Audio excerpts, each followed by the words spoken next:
And we're live in 5, 4, 3, 2, 1. Yakshimaj, everyone. It's Dan from Atlas Lens Co. And I'm here today with my good friend Dex Pierce. Hello, hello. That's the real at Dex Pierce on Instagram, if That you is- don't know. That is the one and only. So, how you doing today, Dex? I'm doing pretty good. What's today? Tuesday? Definitely Tuesday. Taco Tuesday. We're alive and well. And I feel good today. I feel Good. today. What about yourself? I'm feeling warmed up. I went for my run this morning, Mm-hmm. did my push-ups, had some nice coffee, pretty mellow drive in. Mm-hmm. We got late May gloom here in Rolling sometimes over. sunny Southern Yeah. California. But we're starting a new segment on the Tuesday telecast here on Atlas Lens Co., which is State of the Industry. So Ooh, and we're what gonna- a state it is. we're going to dig into that. It's going to be fun. But Dex and I have actually worked together on set in the past, and I really loved working with Dex because we just got the job done, but we also had fun doing it. That's the important part. Especially when you're working alongside with somebody for so many hours. You know, it can be taxing, and you want to be around people that you feel comfortable with, that you know are good people. And sometimes you're with, energy providers, and then sometimes you're with energy drainers. And then, working with you and my good friend Ivan, who I've known for years and years now. Shout out, Ivan. Hope to get you on here one of these days. We just have a great time. But we keep it light, we keep it fun, but we also are very focused in on getting the job done. Right. And it makes the day go by faster. And I'd say, both you and I are definitely in the category of energy providers. Oh, that's good. I'm happy that bring up the energy of the set. that warms my heart. Hopefully everybody that I'm friends with or that I reach out to work with feels that same way about me. I really appreciate that. Nobody has said anything so kind to me in my life. So thank you. Really? Yeah, Never? that kind. Yeah, that Whoa. kind. Yeah. Whoa.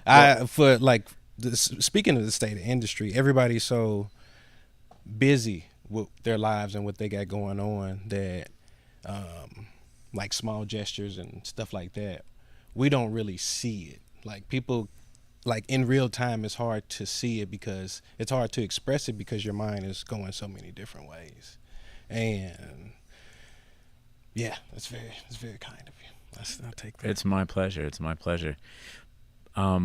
And I know that you definitely, besides doing camera assistant work, which is where we met, you were assistant camera. I was a cinematographer, and we've done several spots, including some stuff with the Black Eyed Peas. We did a boxing promo, right? Canelo v. Charlo. Yep. That was pretty cool. That was cool. I didn't really know much about boxing, but it was really fun. And I That's was a good boxer to be around. very It's- inspired. Yeah, for sure. Like the fitness level of these gentlemen was through the roof. So that was an inspirational moment for me.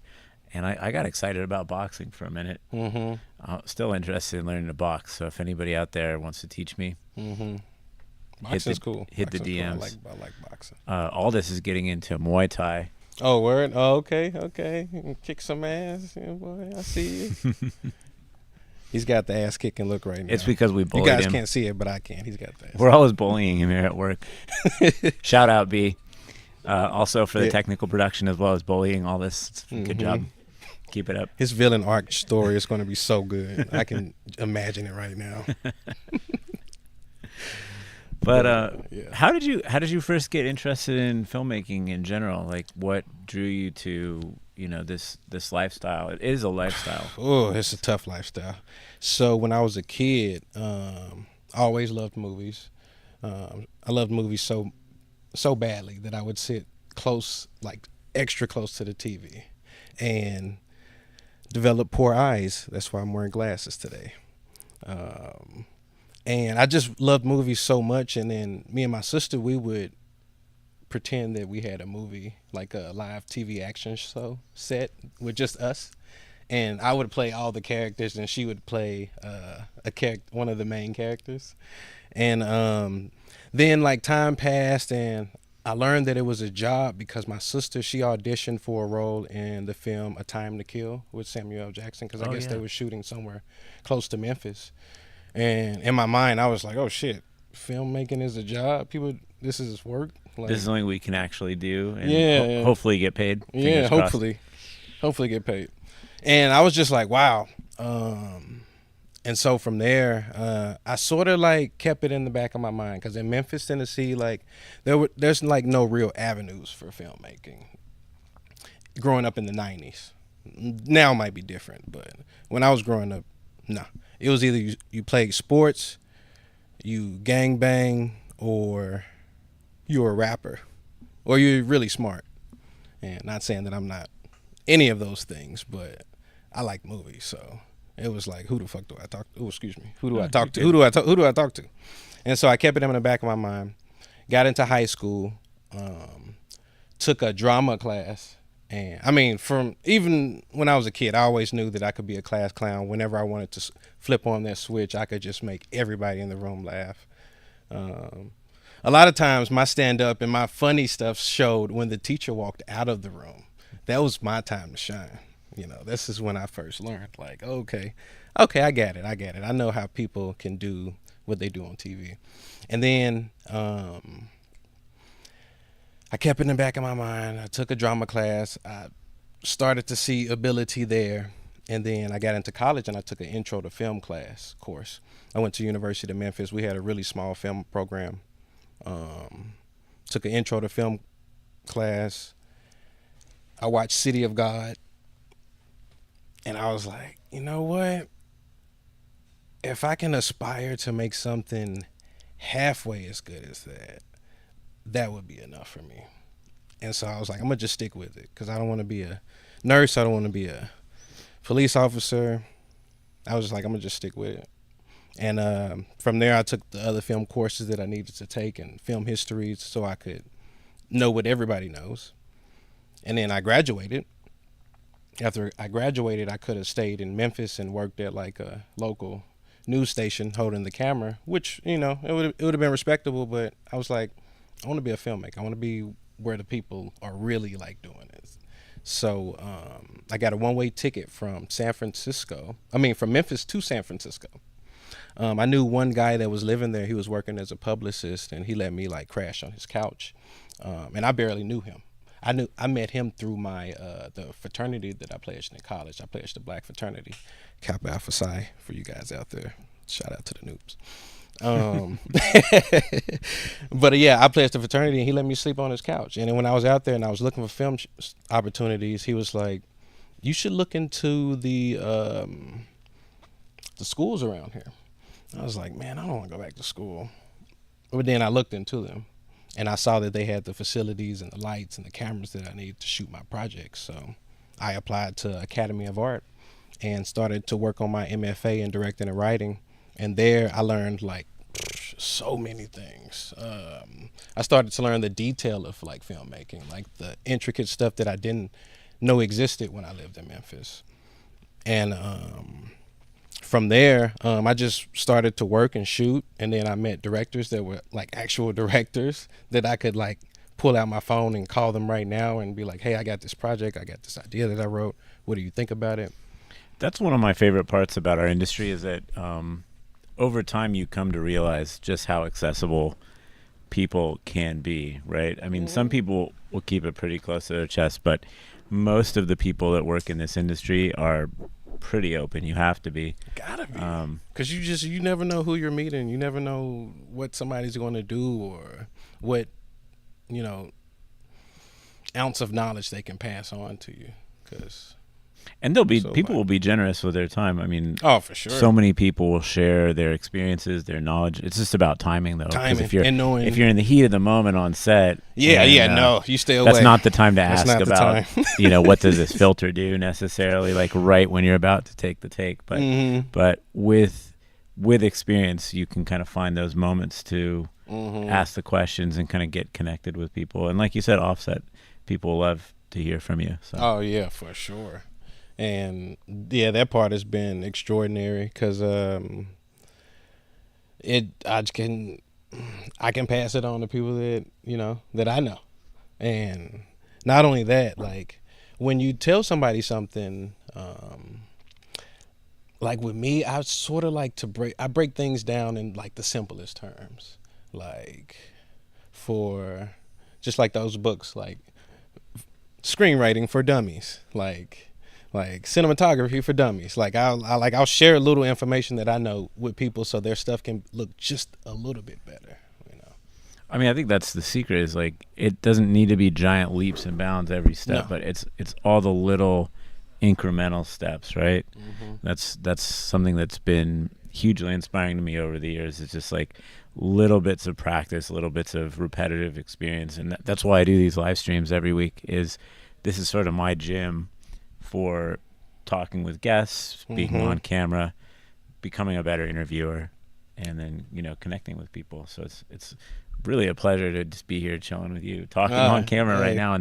And huge shout out to B for running the technical production, getting our setup today. Thank you to Aldous for helping us facilitate questions coming in from the live stream when it's time for that. And thank you to the audience for tuning in. We love having you. And we love when you tune into the live stream. And even if you watch it later and pop in with questions, in the comments, we love that too. Definitely. But have you watched one of these live streams before? I have. I've like cool. Because aren't they on IG and YouTube? Yeah, we do a dual stream. Yeah. I've popped in and stuck my head in and looked around and stuff. It's like, okay, this is cool. This is cool. Especially when you're first starting out and like figuring it out and stuff. Like that's the beauty in it, just seeing everything unfold that happens afterwards. Cause that's cool. So. You were doing Art Institute, you said? Academy of Art in San Francisco. My bad. Yeah, Academy of Art in San Francisco. That's a pretty famous school. Yeah. I think my friend Larkin Donley also went there, I'm pretty sure. Oh, really? You know him? Is he a DP? He's a DP, yeah. Oh, okay. Shout out at Larkin Donley, DP. I see you out there. There's another DP that I know that went there. I can't think of his name off the top of my head. But he went to Academy of Art. I met him through this director I know named Ryan Sage. He works at NBC. He shoots a bunch of their content and stuff. But I can't think of his name. So crazy. It'll come back to you. Don't worry about it. To me. So after school, tell me about what you started doing after that. So after school, I was done with San Francisco. I was like, okay. You ever eat Ghirardelli's ice cream? Of course. Ghirardelli's, shout out, sponsor the stream. You are the best. Like you. That's my favorite ice cream. McConnell's is pretty good too. That's more of a Southern California thing, but Ghirardelli out on the bay, like so good. I feel like I never had Ghirardelli until I moved to the Bay. There's a lot of stuff in Memphis that I was probably deprived of until I like moved into the West Coast. I was just Ghirardelli was so good. Although I don't know. I think our barbecue is probably not as good, right? Not at all. No, not at all. Sorry, California. Sorry, Cali. I did meet somebody that recommended a barbecue spot that I haven't tried yet. I have it written in my phone somewhere, but still not as good. Hit us in the comments if you want to find out what barbecue spot that is. But yeah, so what did you? So you wrapped up school, and then you left San Francisco, and then I had one family member like sort of close to LA at the time, and it's my uncle, my dad's brother, and he lives in Lancaster. Is this a cool uncle or is this a rough uncle? This is the coolest uncle. Okay. This is shout out. Yeah, I just when I think about him, I just think about so much. When I was a little boy, whenever he would visit Memphis from California, he would stay at my dad's house, and he would stay in my room. So I would clean up my room and stuff, get everything like all neat and organized for them to like stay in. So yeah, when I finished up with San Francisco, he let me stay at his place. He has a house in Lancaster, which is a famous location for so many films. You probably, as you're driving through the desert there, you probably notice like, hey, I think I've seen that spot like about 1 million times in every movie that takes place in the desert, right? And then everyone always shoots at that. I can't think of the ranch name. It's not in Lancaster. Four Aces. I think Like out further, like it's like a gas station set. yeah, and something is there another set like across the street from it too? Mhm. Yeah. Club Everybody Ed. always shoots Club that. Ed. I Club think Ed, yeah. Club Ed, Four Aces. Yep. whatever you want to call it, same. But yeah, so I moved down and I stayed with him in my uncle's place and just was searching and could not find anything. I started driving Lyft and Uber, and then I applied to a program called Streetlights. And Streetlights was a program that helps people of different backgrounds get into the industry through production assistant work. And because I didn't know anybody, I was like, okay, let's see if this thing works. So I applied to it. They had like a 10-week program that you go through or something, and they teach you all the ins and outs of being a PA, blah, blah, blah, blah, blah. And then I did it, and then they was able to land me a job. And through that job, I met this first AD named Matt Waters and his second AD, Jim Munoz. And those guys really, really took me under their wing. And I work with them on so many projects, like travel jobs, like I can name it. Like That's great. Yeah, it was a beautiful thing to see. And then like knowing how first ADs are, like he's very like detailed, on schedule person. Like the chain of command is there when he's in the room. Mm-hmm. And I just watched how like pros work, and I just sort of like modeled some of the things that I did like after what I saw them do. And from there, I ended up meeting DPs. I met this DP, Tom Banks. I told him that, you know, I wanted to learn more about cameras. He let me download on a couple of his projects, and then he let me be a second AC on some of his stuff too. And then from there, I just started to learn more about cameras and the inner workings of cinematography that I didn't know when I was studying directing. So like now I can like, I know like what to tell a DP when I want a shot to look a particular type of way. I'm not like searching for the words or the verbiage to say to like translate what I want. And after that, like I started driving like trucks, camera trucks for different people and different productions. What's the biggest truck you ever had to drive? Ooh. Did you go over a 5-ton? Yeah. I've driven some rickety 5-tons. Yeah. And it was for this one slumlord producer. Oh my God. This was the We shall not name this producer. Yeah, he shall go nameless forever. I don't even think I wrote his name in my diary. It was so bad. It was so bad. I just don't want him to exist in my mind. But yeah, I was just like, I had no business driving that thing. And the tire, we had a shoot. We were like Doc Wilder, and I needed to take the truck back to maybe like the Valley or something, and I caught a flat. Uh-oh. And it was at the end of the night, and he had to come back, and there was like not really any insurance, and like it was a bunch. I was like, is this how the industry worked? This was early on too. Is this like a white truck with like a red paint job, like red cab? Because I've driven a truck like that was for a producer who we shall not name. I don't know if we can offline about this later, but these trucks, there are some of these trucks out there that are they shouldn't be on the road. Widowmakers. They should not be on the road. Yeah, watch out. Oh my God. But yeah, and then I did whatever I could to like get the knowledge that I needed and like keep the dream alive. Yeah, and it's been a journey. Do you remember when you first met Ivan? I met Ivan through Tom. Oh, cool. Met Ivan through Tom. And then but you could pretty much trace a through line in a way through your career, right? Because it's true for me. Sure. Basically, even like the most recent job that I've done, if I trace it through the very first job that I did, there's a person connected through that whole way. Like you basically meet your people early on, and then you just build Weave. this, Yep. 6 degrees of Dex Pierce, Yeah. the 6 degrees of Dan Canes. It goes on and It on. goes man. on and on. The Mixtape coming legends soon. continue. Yeah. The 6 degrees of Dex.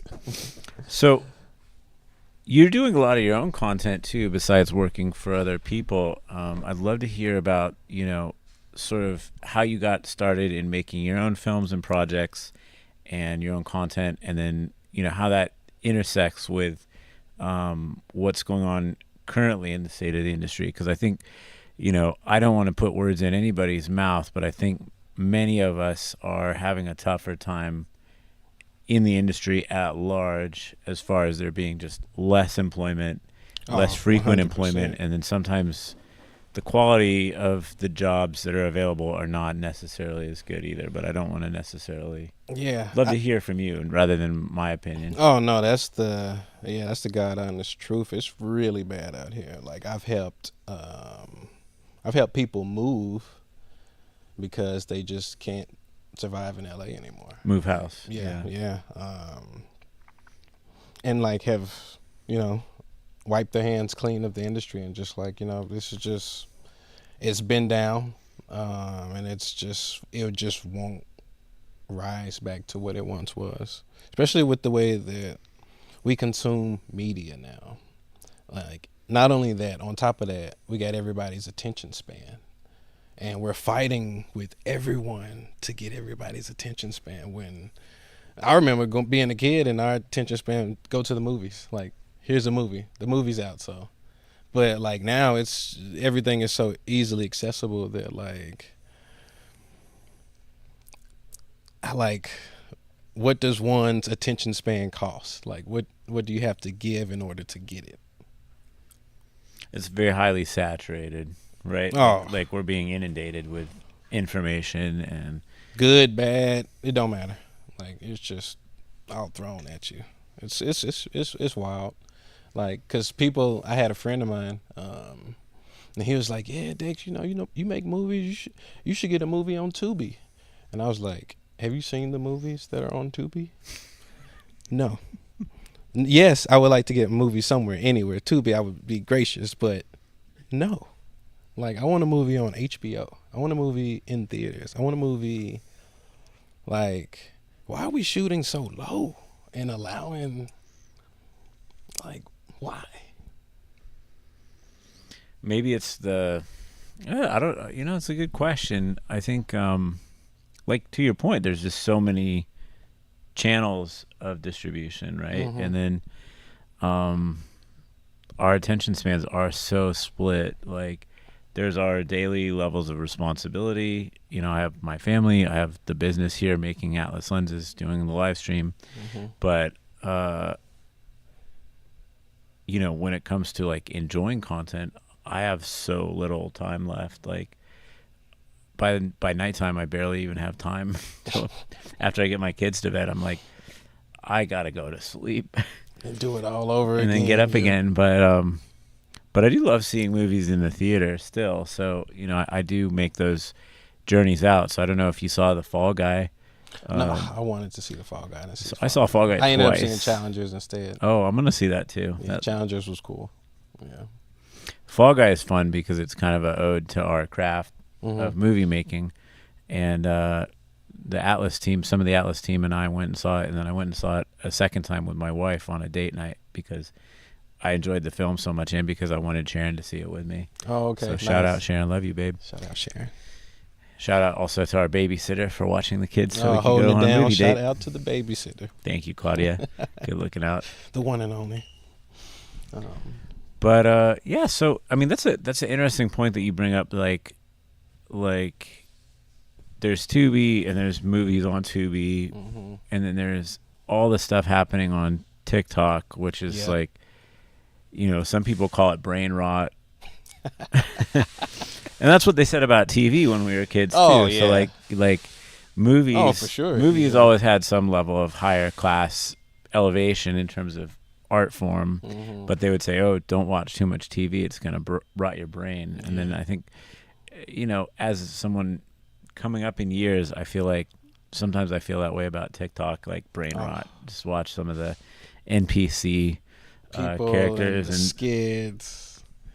but there's a lot of I see a lot of heart in there too. I So do. I see I it do. almost as a way of like people to kind of practice.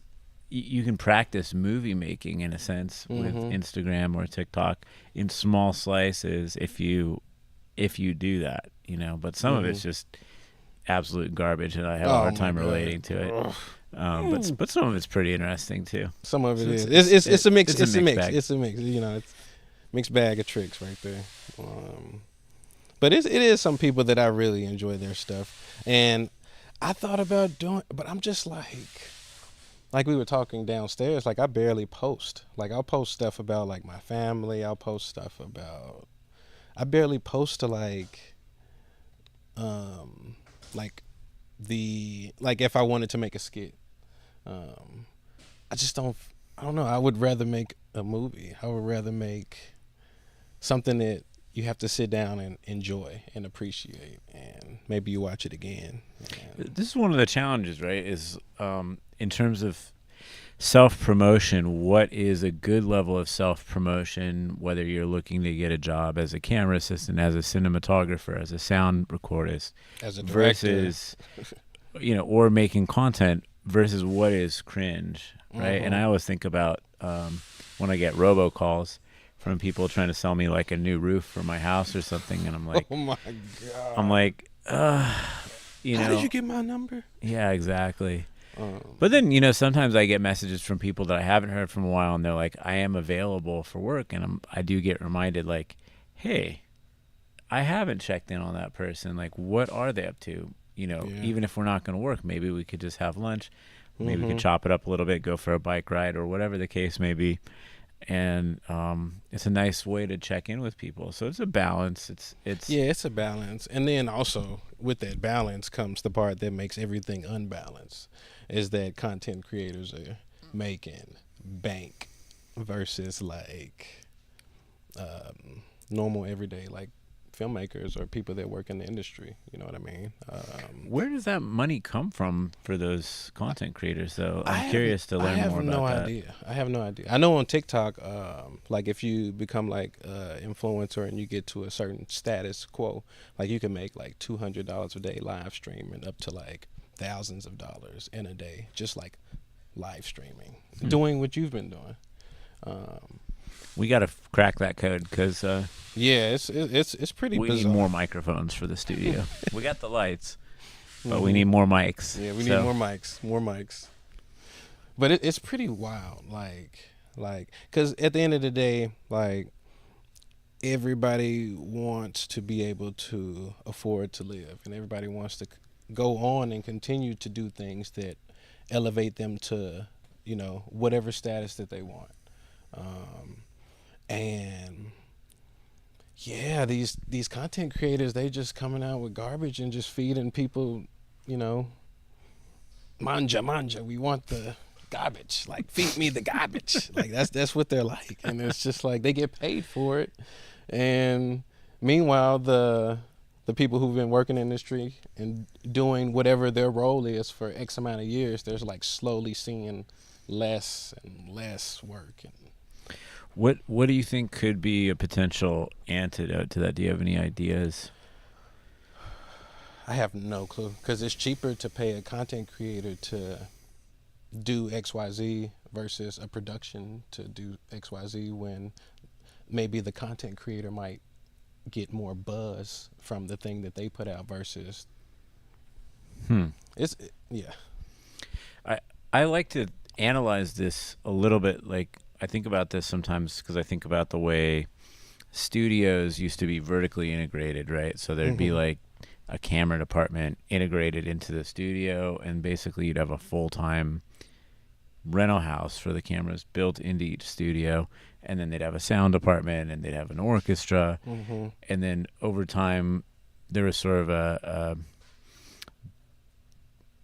exodus where like the studios became less vertically integrated, and those human resources would either be outside the studio and have to get hired in.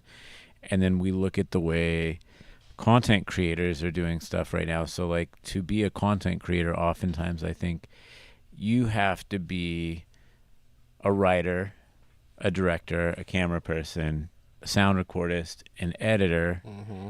and a PR machine. Mm-hmm. And I like early on watching content creation, I was like, this is uh, very much a full time lifestyle. And like, when do these people sleep? Right. Um, and that's wild. So I That is feel like wild. my curiosity is inspiring me to dig deeper and try to find out more about how we can leverage either new technologies or leverage new ways of thinking Mm-hmm. to basically build a new model for having a lifestyle that's comfortable, lets us be artists, Yeah. lets us make money and make a living, Mm-hmm. and still have time to read a book by the fireside if we want to read a book, or if we want to watch, you know, Whatever. a feature Like, film. yeah, life is about balance. Like, you got to find that balance. Like, and if you like living life with like, and you're not balanced, like you're going to implode at some point. Like it's going to get bad. So speaking of balance, in this time where there's maybe less assistant work, like less camera assistant work or less camera Oh work for yeah. you, how are you utilizing that more available time? Like what's going on with you? So with I'm glad that you asked that question. Um, I focus more on my personal projects. Um, the people around me, like that have a want or desire to like shoot something.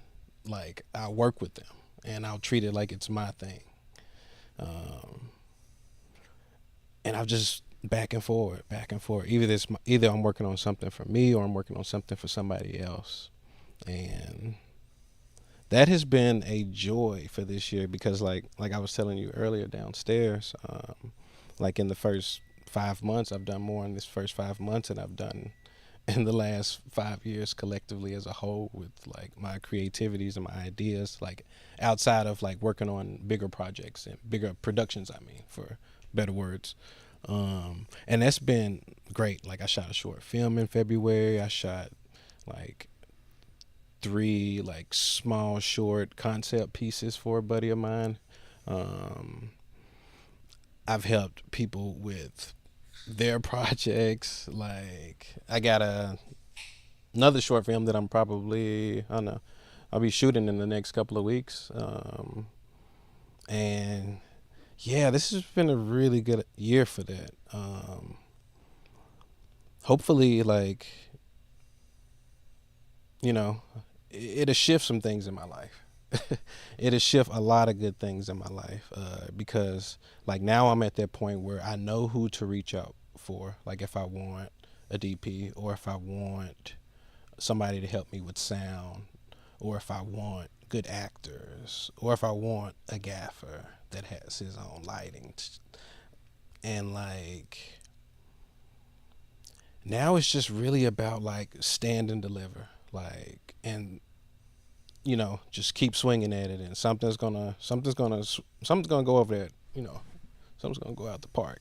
I'm telling you, right here. And just sticking with it because like I know with that responsibility, like I could get so many people jobs. Like I know people that do hair that I could easily put on set. I know people that are makeup artists that I could easily like be like, hey, I got a job for you. And yeah, that was one of the things that I found interesting about filmmaking and stuff is like within one project you have so many people employed and they're making a living and they leave that job and they go on to the next film. But like now it's been like you leave that job and when is the next film? And when is the next project? And have you been on anything? No, it's been slow for me. Oh, it's been slow for me too. That's like the conversation. Like it's always been slow. Like when is it? Like I don't know. I know like in the right hands, power. Like I could give a lot of people jobs. I know people that do music. Like for my short films, I got like this one artist named Prue. He's out of Memphis, Tennessee, and I was in dire need of like outro music, and I thought of people that like produce good stuff, and not only that, people that stick with it. Because if you stick with something, it shows me something. It shows me that you got character, integrity, like win or lose, you in it, and you're about as crazy as me. And yeah, he sent me a song, and I was like, oh, this is the perfect song for the outro music. And it's just about like knowing people and like connecting the dots.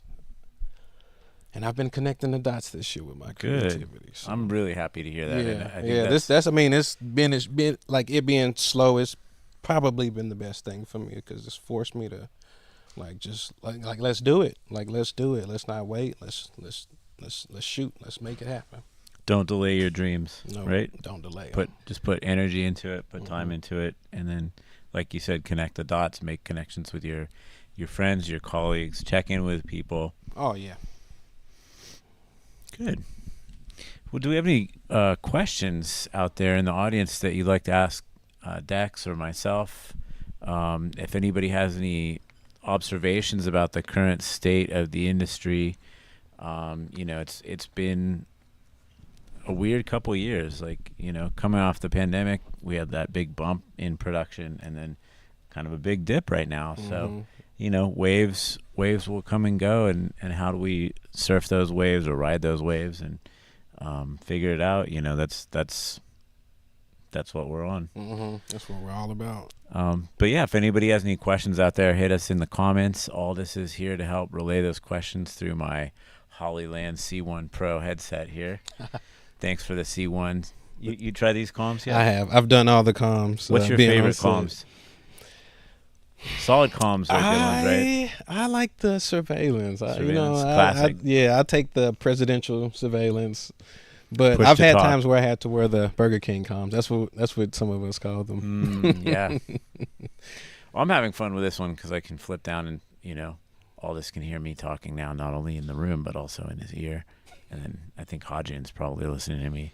Get a He's little probably bit of down both. at his computer. Yep, he's Bum, talking bum, to me bum. now. So, yeah.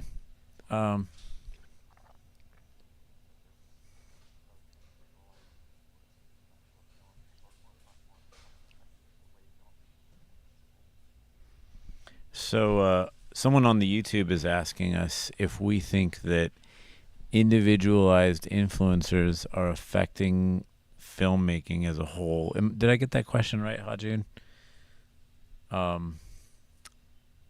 I don't know if it's having a negative overall effect of filmmaking.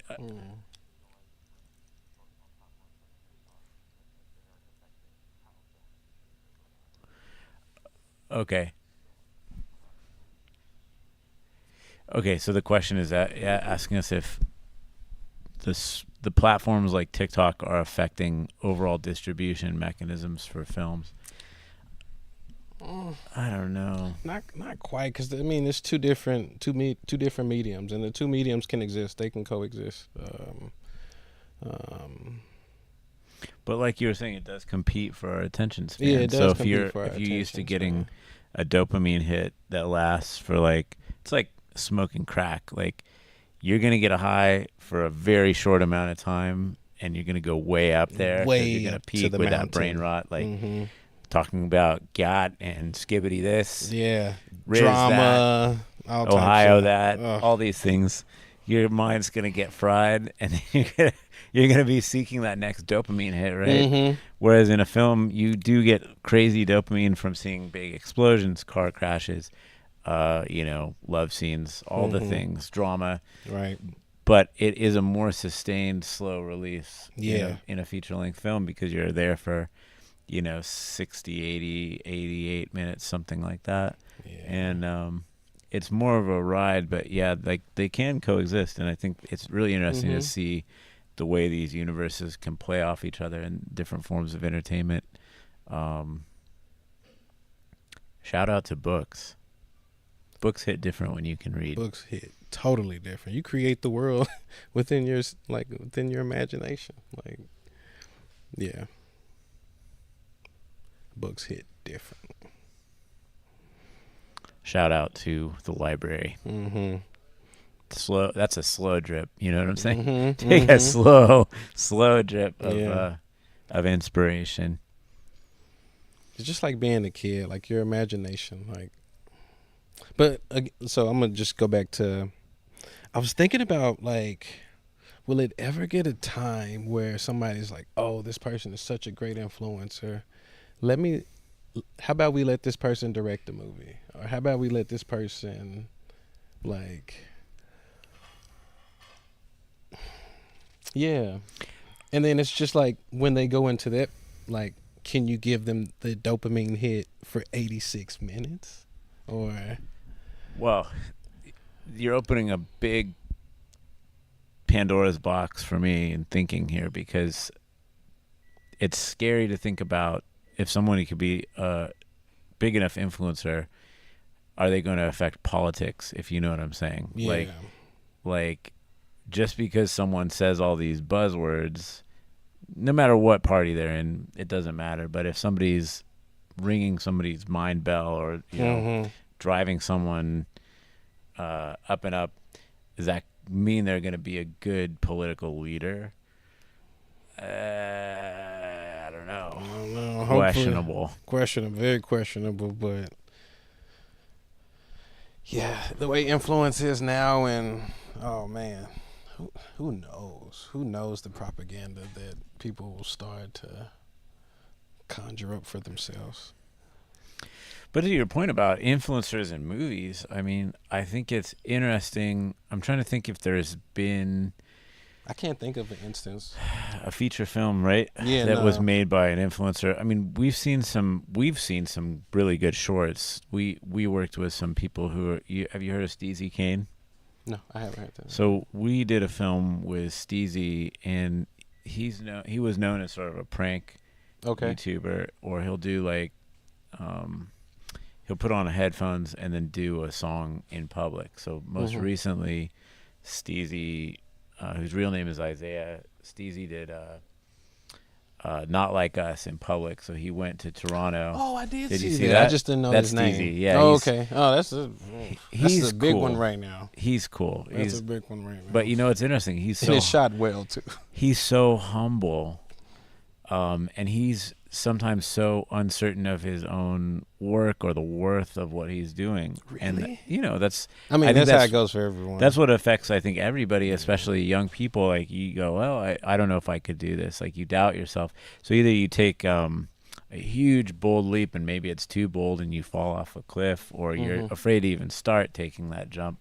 And I think there's got to be a middle ground where you take small leaps and then build up your endurance and your stamina, so that you're doing bigger and bigger projects, or bigger and bigger stunts, if you will, and then still getting up and dusting yourself off and walking away from it. But he's a guy who really has his finger on the pulse of youth culture, I feel like. And a lot of heart. The guy's got heart. He's that's awesome. That's cool. Good to hear. So shout out Isaiah. If you haven't seen the short that he did called A Trip to Amsterdam, you got to check it out. It's good. Oh, okay. I would definitely. Is it on like YouTube, or is it? Like, it's on YouTube. It's on his YouTube and our YouTube. Just plug in A Trip to Amsterdam. I love to hear that. And, I like that. I like that. Yeah, we took a gamble on him. You know, he had a script, and he was like, "I'm going to do this script," and then he came back and was like, "I could not film the script," and we're like, "Well, what did you film?"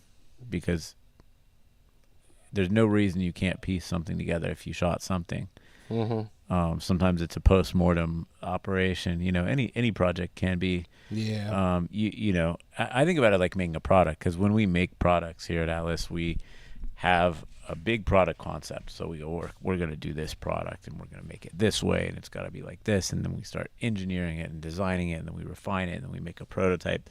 But the most interesting time for me making a product is the point where we go from a concept to testing the concept in the prototype, because you are going to learn something. You're either going to learn that you did great, you're going to learn that you need to improve something, or you're going to learn that, hey, this was impossible.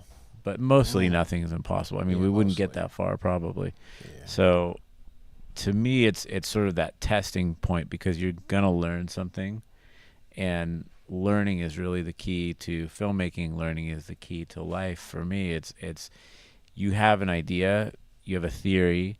We could sit here and speculate and say, "Oh, I'm right," obviously I'm right, and you're wrong. Mm-hmm. But unless we test that theory, we'll never know. It's Yeah. just big talk, and that's true in politics too. There's a lot of big talk.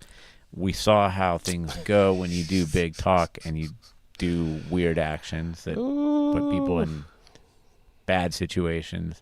Big And talk. that happens a lot, like It in happens all the politics in time. general. It's, Yeah, basically all. That's situation. That's what it normal, is. Yeah. right? In politics in general. Big talk. But, Do something else. But yeah, gotta test it. Gotta put something to the test, and then when you're doing testing, that's scientific method. It's either gonna Trial and go, error. it's gonna go great, or you're gonna figure out what you need to adjust, and that's the fun part to me is like learning and adjusting and just doing that back and forth. Because all that does is just going to make the next thing that you do better. Yes. And it's a snowball effect. You just adding on to it. And then before you know it, you come up with this like great thing where you're just like, oh, how did I even get here?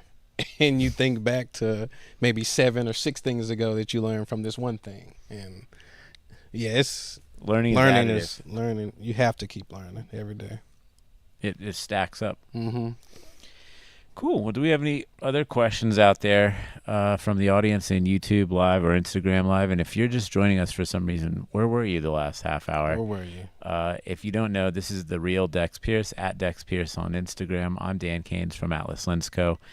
We're here on Telecast Tuesday, and if you haven't been to a Wednesday Lens Day, come on down to Atlas Factory headquarters here in Glendale, California, 6933 San Fernando Road, Glendale, California, 91201. And we hope to see you from 10:30 to 1:30 every Wednesday here at the HQ. We got free coffee. It's a real hang. It's a vibe. It's a vibe. It's a vibe. Yeah, it's a Come check the vibe. You've been. Yeah, I have. You know what I know it's all about. Yeah, I know what it's all about. So hit us in the DMs if you have any questions. Otherwise, we're probably going to sign off in a minute here. And getting to be about lunchtime. I'm getting mildly hungry. How about yourself? It's getting there. It's bubbling up. Okay. What's your favorite lunch? Like, do you have a favorite on-set meal? Oh. Or off-set meal?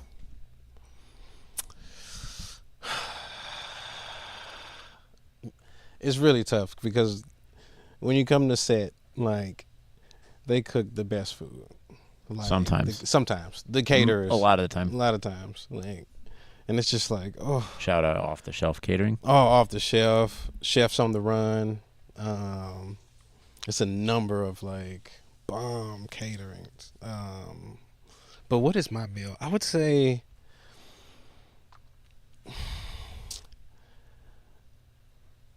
maybe steak. Maybe I just really love when they cook the With steak some on set. chimichurri? Yes, with chimichurri. Because I never, whenever I make steak myself, I never think to put chimichurri on it. But when I'm on set, I act a little different when it comes to my eating habits. But yeah, oh God, yeah, steak. I'll eat a salad then. It's like salads are great for you, but that's when I really eat it. Salad. I stay away from the pasta when I'm on set because I want to go to sleep. Good choice. And that thing fill me up. I'm like, oh, I want to take a nap. We're getting a really good question coming in on the comms. We got a question. How do you feel about pizza on set? A pizza party? The meal that's a wheel. Well, if it's second meal, if it's round, I ain't down. Mm-hmm. Yeah. With pizza. Yeah. Pizza on set is, I mean, if it's not the only thing that you have to eat, but you know, if it's like, you know, a low budget film or something, then you know, hey, pizza is perfect.